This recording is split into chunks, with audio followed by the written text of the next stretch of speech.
আসসালামু আলাইকুম, স্বাগতম কেক ক্লাসিকে। কেমন আছেন সবাই? আজকে আমরা পেঁয়াজু করব। অনেক সময় পেঁয়াজু ভাজার পরে কড়কড়া হয়ে যায়, খাওয়ার সময় খুব মুখে লাগে, সফট হয় না। ওই জন্য কিছু টিপস আমি অ্যাড করে দিয়েছি এই পেঁয়াজুর ভিডিওটাতে। এখানে উপকরণগুলো নিয়ে নিয়েছি।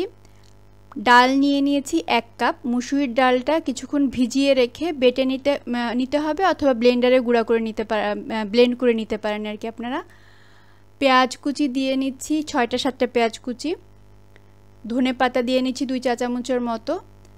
আলু কুচি দিয়ে নিচ্ছি 1টা-2টা মিডিয়াম সাইজের আলু কুচি করে নিয়েছি। কাঁচামরিচ দিয়ে নিচ্ছি 2 চা চামচের মতো, আর স্বাদ মতো লবণ দিয়ে নিচ্ছি। আপনারা পেঁয়াজুতে চেষ্টা করবেন পেঁয়াজের পরিমাণটা একটু বেশি দিতে, তাহলে পেঁয়াজুটা অনেক মজা হয়। আর ডালটা চেষ্টা করবেন আধা ব্লেন্ড হয় এরকমভাবে বাটতে, মানে পুরাটা একবারে মিহি মিশ্রণ না করতে।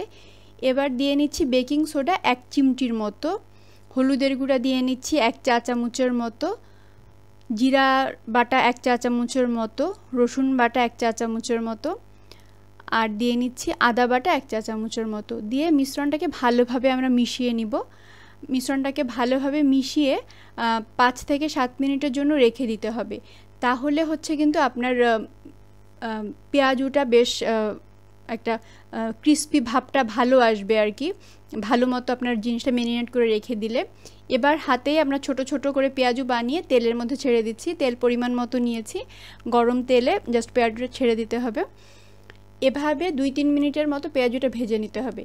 পেঁয়াজু ভাজার সময় আপনারা সবসময় চেষ্টা করবেন জালটা মিডিয়াম আঁচে রাখতে, এতে হবে আপনার ভাজাটা খুবই ভালো হবে।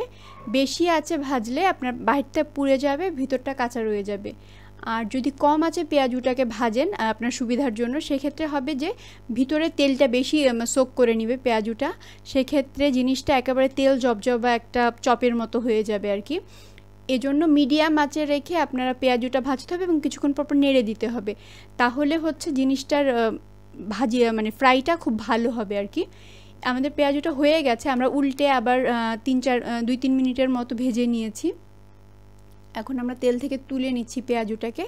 আমি যে পরিমাণ ডো করেছিলাম ওটাতে আমার দুইবারে আমি সম্পূর্ণ পেঁয়াজুটা ভেজে নিয়েছি। আমাদের পেঁয়াজুগুলো হয়ে গেছে। সেকেন্ড একটা ব্যাচেও পেঁয়াজুগুলো ভেজে নিয়েছি। আমাদের পেঁয়াজু তৈরি। এখন পরিবেশনের পালা। আমি আপনাদের দেখিয়ে দিচ্ছি পেঁয়াজুটা বাহির থেকে কীরকম একটা ক্রিস্পি ভাব এসছে, কিন্তু ভিতরটা কিন্তু সফট আছে। আপনি মুখে যখন দিবেন বাহির থেকে ক্রিস্পি, ভিতরে সফট একটা ভাব আছে। আপনারা তৈরি করে দেখবেন। অনেক ধন্যবাদ আমাদের সাথে থাকার জন্য। ভালো থাকবেন আপনারা। আল্লাহ হাফেজ।